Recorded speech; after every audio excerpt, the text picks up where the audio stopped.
호기심과 편견이 빚어낸 만남의 순간, 평범한 일상 속 작은 선택 하나가 세상을 바꾸기 시작했습니다. 그냥 아시아 어딘가겠지라는 무심한 한마디가 오늘의 주인공을 얼마나 부끄럽게 만들었을까요? 낯선 이름과 이상한 도시락, 처음엔 그저 다르다는 이유로 거리를 두었지만 우연히 내민 작은 친절이 600년 전 발명된 비밀을 드러냅니다. 서양보다 앞선 과학기술, 그 누구도 알려주지 않았던 역사적 진실에 눈을 뜨며 어린 마음속 편견의 벽이 무너집니다. 한 끼의 점심, 한 번의 과학 프로젝트, 한 번의 저녁 식사가 만들어낸 세계관의 변화. 이제 그 작은 마을의 풍경은 영원히 달라졌습니다. 처음 만난 날의 어색함이 따뜻한 우정으로 피어나는 놀라운 여정, 지금 시작합니다. 안녕하세요. 제 이름은 엠마예요. 올해 10살이고 파인빌이라는 작은 마을에 살고 있어요. 특별한 곳은 아니지만 저에게는 소중한 집이죠. 우리 집은 메이플 거리 끝에 있어요. 앞마당에는 커다란 참나무가 한 그루 서 있어요. 제 침실 창문에서 그 나무가 보여요. 가을이 되면 나뭇잎들이 빨갛고 노랗게 물들어요. 오늘도 평범한 월요일처럼 시작됐어요. 알람 소리에 잠에서 깼죠. 커튼 사이로 햇살이 이미 비치고 있었어요. 졸린 눈을 비비며 기지개를 켰어요. 엠마, 아침 준비됐어. 엄마가 아래층에서 부르고 있었어요. 저는 서둘러 제일 좋아하는 파란색 티셔츠와 청바지를 입었어요. 계단을 내려가는데 부엌에서 팬케이크 냄새가 솔솔 풍겨왔어요. 배에서 꼬르륵 소리가 났어요. 우리 엄마는 세상에서 제일 맛있는 팬케이크를 만들어요. 반죽에 블루베리를 넣어 만들거든요. 아침 식탁에서 아빠는 신문을 읽고 계셨어요. 제가 부엌에 들어가자 고개를 들며 미소 지으셨어요. 좋은 아침, 우리 잠꾸러기. 아빠가 말씀하셨어요. 저는 평소 자리에 앉았고 엄마가 팬케이크 한 접시를 내 앞에 놓아주셨어요. 메이플 시럽이 팬케이크 위에 동그랗게 고여 있었어요. 한 입 크게 베어 물자 따뜻하고 달콤한 맛이 입안 가득 퍼졌어요. 과학 프로젝트가 이번 금요일까지라는 거 잊지 마. 엄마가 상기시켜 주셨어요. 저는 입이 가득 차서 대답 대신 고개만 끄덕였어요. 과학 프로젝트라니 거의 잊고 있었네요. 자연에 있는 무언가의 모형을 만들어야 했어요. 처음엔 물순환 모형을 생각했는데 어제 아빠가 해외 출장에서 가져온 책을 보고 마음이 바뀌었어요. 엠마, 이거 한국이라는 나라에서 가져온 책인데 여기 보면 옛날 한국 과학자들이 만든 발명품들이 나와 있어. 아빠가 어제 저녁에 보여주셨어요. 솔직히 처음엔 별로 관심이 없었어요. 아시아 어디쯤에 있는 나라의 옛날 발명품이 뭐 그리 대단하겠어? 하는 생각이 들었거든요. 그냥 아빠 기분 맞춰주려고 책을 대충 넘겨봤어요.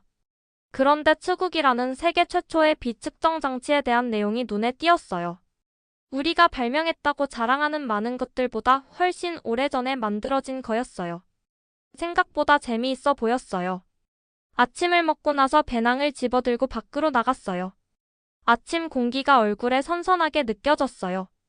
새들이 나무에서 지저귀고 윌슨 아주머니가 길 건너편에서 작은 강아지를 산책시키고 있었어요.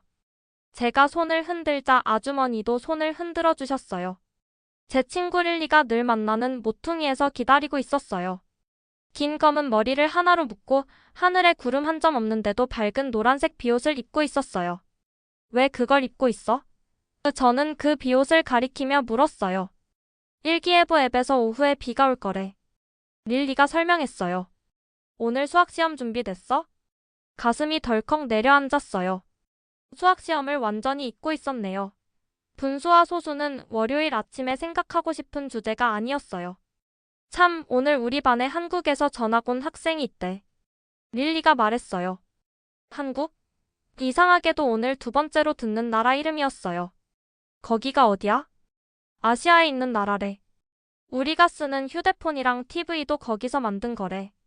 선생님이 지난주에 얘기했잖아. 너 또 딴 생각하고 있었구나. 그냥 그 동양 나라들 다 비슷하잖아. 제가 어깨를 으쓱하며 말했어요. 사실 아시아 국가들에 대해 별로 아는 게 없었지만 그냥 모두 비슷할 거라고 생각했어요. 학교까지 걸어가. 수학시험이 생각보다 어려웠어요. 시험지에 있는 분수와 소수를 바라보며 어떻게 변환하는지 떠올리려고 안간힘을 쓰고 있었죠. 손에 연필이 무겁게 느껴졌고 확신 없는 답들을 적어 내려갔어요. 몇 분마다 한 번씩 옆자리에 앉은 전학생을 힐끔 쳐다봤어요. 중국인인지 일본인인지 이름도 어렵게만 느껴지던 수연이었죠. 그런데 수연이는 빠르게 글씨를 써내려가고 있었어요. 연필이 시험지 위를 멈추지 않고 움직였고 전혀 걱정하는 기색이 없어 보였죠. 점심시간을 알리는 종이 울렸을 때 저는 시험의 절반밖에 풀지 못했어요. 톰슨 선생님이 시험지를 거두시는데 실망감에 어깨가 축 처졌어요. 아마도 시험을 망쳤을 거예요. 엄마 아빠가 좋아하지 않으실 게 뻔했죠. 식당에서 저는 릴리와 다른 친구들과 함께 우리가 늘 앉던 테이블에 자리를 잡았어요. 샌드위치를 까서 작게 한 입 베어 물었는데 시험 후라 그런지 별로 배가 고프지 않았어요. 고개를 들어보니 전학생 수연이가 식당 입구에 혼자 서 있는 게 보였어요. 점심 쟁반을 들고 주위를 둘러보고 있었는데 아무도 말을 걸지 않고 있었죠. 저 아시아 아이는 친구 사귀기 힘들겠구나 하는 생각이 잠깐 들었어요. 2년 전 제가 이 학교에 처음 왔을 때가 떠올랐어요. 모두가 자신의 자리를 알고 있는 것 같은데 저만 혼자 서 있던 그 기분 정말 최악이었거든요. 더 생각하기 전에 일어나서 수연이에게 손을 흔들었어요. 수연이 얼굴이 금방 밝아졌고 우리 테이블로 걸어왔어요. 릴리가 왜 저 아이를 부른 거야? 하는 눈빛으로 놀란 표정을 지었지만 어쩔 수 없이 자리를 비켜줬죠. 우리랑 같이 앉을래? 저는 되도록 자연스럽게 말했어요. 수연이는 밝게 미소 지으며 제 옆에 앉았어요. 몇 분 동안 우리는 조용히 각자 음식을 먹었어요. 샌드위치 대신 수연이는 작은 통에 밥과 채소, 그리고 제가 알지 못하는 종류의 고기가 들어 있었어요. 처음에는 냄새가 좀 이상하네 생각했는데 곧 정말 맛있는 냄새라는 걸 깨달았죠. 한국 음식에 대한 호기심이 생기기 시작했어요. 릴리가 더 이상 호기심을 참지 못하고 한국에 대해서 그리고 거기서 사는 게 어땠는지 수연이에게 물었어요. 사실 저도 궁금했지만 먼저 물어볼 용기가 없었거든요. 처음에 수연이는 조용히 약간 수줍게 대답했어요. 하지만 곧 서울이라는 도시에 있는 학교에 대해 이야기하기 시작했죠. 서울은 정말 큰 도시야. 높은 빌딩도 많고 밤에는 도시 전체가 불빛으로 가득해. 수연이 말을 들으니 제가 생각했던 시골 마을과는 완전히 달랐어요. 그동안 텔레비전에서 본 제한된 이미지로만 한국을 판단했던 게 부끄러워졌죠. 수연이는 가족에 대해 그리고 아버지가 IT 회사에서 일하시는데 그 일 때문에 미국으로 오게 됐다고 말해줬어요. 제가 막연하게 생각했던 모습과는 전혀 달랐죠. 가장 놀라웠던 건 수연이가 과학 프로젝트에 대해 언급했을 때였어요. 우리 옛 학교에서 장영실에 대한 프로젝트를 했었어. 수연이가 말했어요. 그분은 조선시대의 유명한 과학자인데 물시계와 천문 관측기구 같은 많은 발명품을 만드셨어. 한국에도 유명한 과학자가 있었다니. 아시아 국가들은 과학이 발달하지 않았을 거라고. 막연히 생각했던 제 편견이 깨지기 시작했어요. 놀라서 사과를 떨어뜨릴 뻔했어요. 혹시 그 장영실이라는 분이 치구기도 만든 사람이야? 제가 물었어요. 아빠가 집에 가져온 책에 언급된 바로 그 사람이었거든요. 제가 책과 치구기에 대해 수연이에게 말했을 때 수연이 눈이 반짝였어요. 치구기. 맞아, 세계 최초의 강우량 측정 장치였어. 정말 대단하지? 우리 함께 프로젝트 할래? 점심 후에는 하루가 더 빨리 지나간 것 같았어요. 미술 시간에도 수연이는 다시 제 옆에 앉았죠. 우리는 자연에서 무언가를 그리기로 되어 있었어요. 다른 아이들이 나무나 꽃을 그리는 동안 수연이는 뭔가 다른 것을 스케치했어요. 원통 모양의 눈금이 새겨진 도구였죠. 제가 뭐냐고 물었을 때 수연이는 그것이 우리가 아까 이야기했던 치국이라고 설명해줬어요. 수연이 그림이 너무 정교해서 로버트 선생님도 보러 오셨어요. 선생님은 수연이에게 반 전체에 설명해 달라고 부탁하셨죠. 처음에 수연이는 긴장했지만 곧 자신감 있게 이야기했어요. 이건 치국이라는 비측정 도구예요. 조선시대 세종대왕 때 장영실이 만든 발명품인데 서양에서 비슷한 도구가 발명되기 훨씬 전인 1441년에 만들어졌어요. 500년도 더 전이라니 정말 믿기지 않았어요. 반 전체가 수연이 이야기를 흥미롭게 들었고 저는 은근히 자랑스러웠죠. 아침에 중국애인지 일본애인지 하고 무시했던 제 모습이 부끄러워졌어요. 방과 후 수연이는 과학 프로젝트를 위해 집에 와보지 않겠냐고 물었어요. 저는 잠시 망설였어요. 처음 만난 날 누군가의 집에 가본 적이 없었거든요. 하지만 측우기에 대해서도 수연이네 가족에 대해서도 더 알고 싶었어요. 학교 전화로 엄마에게 연락했더니 저녁 식사 전에 집에 오기만 하면 괜찮다고 하셨어요. 그래서 수연이와 저는 함께 수연이네 집으로 걸어갔어요. 학교에서 멀지 않았어요. 제 집과는 반대 방향으로 몇 블록만 가면 됐거든요. 수연이네 집은 제가 상상했던 것과 완전히 달랐어요. 밖에서 보면 우리 동네의 다른 집들과 비슷했어요. 하지만 안으로 들어서자 익숙하지 않은 것들이 눈에 들어왔죠. 한글이 쓰인 아름다운 글씨 작품들이 벽에 걸려 있었어요. 거실에는 일반 소파 대신 낮은 테이블과 그 주변에 방석들이 놓여 있었고요. 수연이 어머니가 우리를 따뜻하게 맞아주셨어요. 약간의 억양이 있었지만 영어를 정말 잘하셨어요. 어머니는 작은 떡 접시를 가져다 주셨는데 케이크처럼 생겼지만 제가 맛본 어떤 디저트와도 달랐어요. 달지만 쫄깃한 식감이 특이했죠. 이건 떡이라고 해. 한국에서는 명절이나 특별한 날에 많이 먹는 전통 음식이야. 수연이가 설명해줬어요. 수연이 방에서 우리는 책과 종이를 바닥에 펼쳐놓았어요. 수연이는 한국에서 가져온 과학책들을 보여줬는데 그 안에는 전통 발명품들의 상세한 그림이 있었어요. 우리는 투명한 플라스틱 통, 그리고 수연이 아빠가 주말에 구해 주실 몇 가지 다른 재료들을 사용해서 우리만의 치구기를 만들기로 했어요. 프로젝트 계획을 세우면서 저는 중요한 사실을 깨달았어요. 오늘 아침만 해도 저는 모든 아시아 국가가 같다고 생각했었어요. 한국? 중국이랑 비슷하겠지. 뭐 그냥 아시아 어딘가겠지라는 무심한 생각이었죠. 사실 한국에 대해 배우거나 수연이와 친구가 되는 것에 전혀 관심이 없었어요. 그런데 이제 불과 몇 시간 후에 저는 수연이 방에 앉아 한국 전통 간식을 먹으며 500년도 더 된 위대한 발명품에 대해 배우고 있었어요. 서양보다 먼저 과학기구를 발명했다는 사실이 정말 놀라웠죠.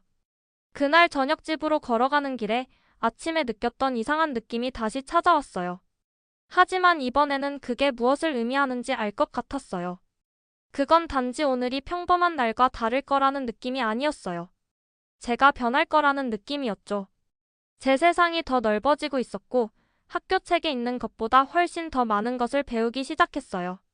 그리고 이 모든 것은 수연이가 점심시간에 앉을 곳이 없었기 때문에 시작됐답니다. 때로는 작은 친절이 우리의 세계관을 완전히 바꿔놓을 수도 있나 봐요. 다음 날 아침 저는 평소보다 일찍 눈을 떴어요. 과학 프로젝트에 대한 생각에 가슴이 설레고 있었죠. 솔직히 전에는 숙제에 이렇게 관심을 가진 적이 없었어요. 사실 며칠 전까지만 해도 한국은 그저 지도에서 본 적 있는 먼 나라에 불과했어요. 아시아 어딘가에 있다는 것 말고는 아는 게 없었죠.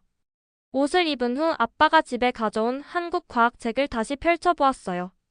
우량계 사진은 단순해 보였지만 수연이는 그것이 당시에 혁신적이었다고 설명해 주었어요. 처음엔 그저 평범한 통처럼 보였던 물건이 사실은 대단한 발명품이었다니 신기했어요. 아침 식사 시간에 저는 엄마와 아빠에게 수연이와 그 가족에 대해 모든 걸 말하고 있었어요. 제가 한국 발명품과 먹어본 떡에 대해 계속 떠들자 두 분은 서로 미소를 주고받았습니다. 특히 아빠는 자신의 책이 이런 관심을 불러일으켰다는 사실에 기뻐 보였어요. 아빠는 자신의 회사가 몇몇 한국 기업들과 함께 일하기 때문에 그곳에 여행했다고 말씀하셨어요. 이번 주말에 수연이를 초대하는 건 어때? 엄마가 제안했어요. 만나보고 싶구나. 학교 가는 길이 평소보다 더 빨리 느껴졌어요. 릴리가 보통 기다리는 코너에 도착했을 때 릴리와 수연이가 함께 서 있는 걸 발견했어요. 두 사람은 이미 둘 다 좋아하는 인기 TV 프로그램에 대해 이야기하고 있었어요. 그들이 하루가 아닌 오랫동안 서로를 알았던 것처럼 쉽게 어울리는 모습에 놀랐어요. 우리 셋은 함께 학교로 걸어갔어요. 차가운 아침 공기 속에서 우리의 숨은 작은 구름을 만들고 있었죠. 수연이는 한국 과학자들에 대한 더 많은 정보가 담긴 폴더를 가져왔어요. 그녀가 보여준 사진 중에는 용머리가 달린 특이한 금속 배가 있었어요. 이건 거북선이라고 해요. 수연이가 설명했어요.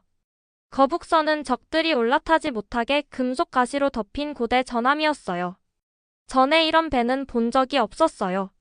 이 배는 400년도 넘었어요. 수연이가 자랑스럽게 말하고 있었어요. 이순신이라는 유명한 장군이 일본 배를 물리치려고 만든 거래요. 심지어 대포도 있고 적을 겁주려고 용머리에서 연기도 내뿜었대요. 그날 학교는 뭔가 달랐어요. 역사 수업 중에 미국 역사를 배우는 동안 같은 시기에 한국에서는 무슨 일이 일어나고 있었는지 궁금해졌어요. 전에는 생각해본 적도 없던 질문이었죠.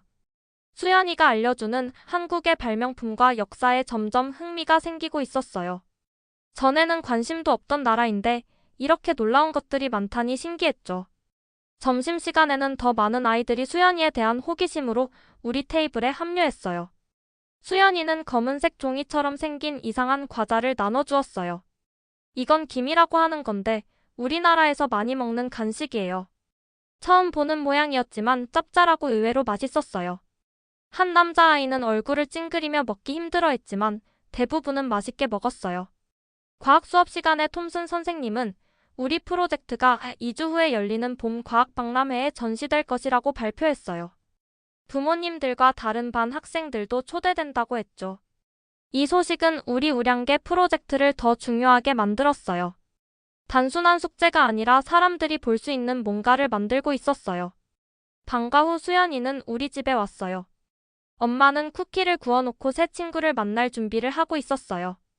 수연이는 엄마를 만났을 때 살짝 허리를 숙이며 인사했어요. 그 모습이 참 예뻐 보였어요. 이런 모습을 보니 한국 예절에 대해 더 배워야겠다는 생각이 들었어요. 우리는 거실 바닥 전체에 프로젝트 재료를 펼쳐놓았어요. 아빠가 우량계로 완벽하게 사용할 수 있는 투명한 플라스틱 원통을 찾아주셨죠. 우리는 그것에 선을 그리고 표시하며 강우량을 측정할 눈금을 만들고 있었어요. 수연이는 바람에 넘어지지 않도록 받침대를 안정적으로 만드는 방법을 보여주었어요. 작업하면서 수연이는 저에게 한국어 단어도 몇 가지 가르쳐주고 있었어요. 비는레인 학생은 스투던트라는 뜻이래요. 제가 따라하려고 했는데 제 발음이 너무 이상했는지 수연이가 키득키득 웃었어요. 그래도 제가 열심히 배우려는 모습에 그녀는 행복해 보였어요. 프로젝트 전시를 위해 우리는 우량계의 역사를 설명하는 포스터를 만들어야 했어요. 저는 그림을 잘 그리지 못했지만 수연이는 참을성 있게 알려주고 있었어요. 그녀는 1400년대 원래 나무로 된 디자인을 어떻게 스케치하는지 보여주었어요. 그것은 현대 우량계와 달랐죠. 받침대 위에 장식된 항아리 같은 모양이었어요. 오후가 저녁으로 바뀌면서 우리는 우량계의 기본 구조를 완성했어요. 비가 내리기 시작했을 때 현관에 설치해 보았어요. 몇 분 안에 바닥에 약간의 물이 고이기 시작했어요. 작동해. 저는 이 단순한 장치에 대해 이상하게 자랑스러움을 느끼며 외쳤어요. 일부 아이들이 만들고 있는 로봇처럼 복잡하진 않았지만 우리는 수백 년 전에 살았던 사람들과 연결되고 있었어요. 그들도 우리가 오늘날에도 직면하는 같은 문제를 해결하려고 노력했던 거죠. 수연이가 떠나기 전 엄마는 토요일에 그녀와 부모님을 저녁 식사에 초대했어요. 수연이는 물어보겠다고 하며 눈을 반짝였어요. 저는 묘한 설렘과 긴장이 섞인 기분을 느끼고 있었어요. 우리 가족들이 잘 어울릴까? 무슨 얘기를 할까? 그날 밤 저는 창문에 부딪히는 빗소리를 들으며 침대에 누워 있었어요. 우리 우량계는 밖에서 조용히 각 방울을 측정하고 있었죠. 수세기 전 한국 과학자들이 작물에 충분한 물이 있을지 예측하려고 나무 우량계로 강우량을 지켜보았을 거라고 생각했어요. 비는 더 세차게 내리며 지붕을 꾸준히 두드리고 있었어요. 저는 우리 우량계가 차오르며 각 방울을 참을성 있게 세고 있는 모습을 상상했어요. 내일 우리는 얼마나 많은 비가 내렸는지 측정할 거예요. 내일 우리는 계속해서 프로젝트를 만들어갈 테고 어쩌면 잠이 들면서 생각했죠. 우리는 과학 프로젝트보다 더 중요한 것을 만들고 있는지도 몰라요. 어제까지만 해도 그저 아시아의 어느 나라였던 한국이 오늘은 제게 흥미롭고 신비로운 곳으로 변해가고 있었어요. 우리는 단순한 과학 프로젝트가 아니라 제가 전혀 관심 없던 나라와 제 세계 사이에 따뜻한 다리를 놓고 있었어요. 이 다리는 눈에 보이지 않지만 제 마음속에서 점점 단단해지고 있었습니다. 한 주가 바람에 나뭇잎처럼 빠르게 지나가고 있었어요. 매일 그 발음하기 어려운 이름 가진 한국 아이 수연이와 릴리, 그리고 저는 함께 학교에 걸어가면서 우정을 쌓아가고 있었죠. 처음에는 수연이 억양과 다른 행동 방식이 좀 이상하게 느껴졌는데, 이제는 점점 그런 것들에 익숙해지고 있었어요. 점심시간과 방과 후에는 우리 빗물 측정기 프로젝트를 함께 만들고 있었는데, 수연이가 이게 한국 오래된 발명품이라고 알려줬을 때는 솔직히 좀 의심스러웠어요. 아시아 국가들이 그렇게 과학적으로 발전했다고 생각하지 않았거든요. 그런데 우리가 만든 장치는 정말 간단하면서도 효과적이었어요. 나뭇잎과 벌레가 들어가지 않도록 작은 지붕도 달았고, 수연이가 책에서 보여준 전통 한국 무늬로 바닥도 꾸미고 있었답니다. 처음에는 그 무늬가 너무 화려하고 좀 촌스럽다고 생각했는데, 자세히 볼수록 섬세하고 아름다웠어요. 금요일 오후 가랑비가 내리기 시작했어요. 우리 측정기를 테스트하기에 딱 좋은 날씨였죠. 저희 셋은 학교 입구 차양 아래 모여서 우리 원통에 빗방울이 모이는 것을 지켜보고 있었어요. 다른 아이들은 주말을 시작하려고 서둘러 지나가고 있었지만 우리는 측정값을 기록하기 위해 그 자리에 남아 있었죠. 처음에는 이런 옛날 방식이 정말 작동할까 의심했는데 신기하게도 정확하게 비양을 측정하고 있었어요. 과학 프로젝트 제출일이 다음 주였는데 모든 게 완벽하길 바라고 있었답니다. 토요일 아침 창문으로 들어오는 햇살에 눈을 떴어요. 오늘은 수연이네 가족과 중요한 저녁 식사 날이었죠. 솔직히 좀 부담스러웠어요. 엄마는 수요일부터 메뉴를 계획하고 계셨는데 한국 사람들이 어떤 음식을 좋아할지 저에게 물어보고 있었어요. 제가 전혀 몰라서 어제 결국 수연이에게 물어봤더니 수연이네 가족은 오히려 미국 음식을 먹어보고 싶다고 했어요. 우리 입맛에 안 맞는 이상한 음식을 준비해야 할까봐 걱정하고 계셨던 엄마께 다행이었죠. 아침 식사 후 엄마가 집을 청소하는 것을 도와드렸어요. 선반 먼지를 털고 카펫을 청소기로 밀고 식탁 위에 놓을 꽃병에 신선한 꽃을 꽂고 있었죠. 아빠는 장보기를 맡아서 엄마 특별한 야채 포트 로스트에 필요한 재료들을 사오셨어요. 엄마는 처음에 한국 음식을 준비해야 하나 걱정하셨지만 제가 수연이에게 물어보니 그냥 미국 음식이 좋다고 해서 안심하셨어요. 엄마가 음식을 준비하는 동안 저는 제 방에서 과학 프로젝트 포스터 중 제 부분을 작업하고 있었어요. 수연이는 역사적인 한국 빗물 측정기를 그렸고 저는 그것이 어떻게 농부들이 작물을 심을 시기를 알게 해주었는지 쓰고 있었죠.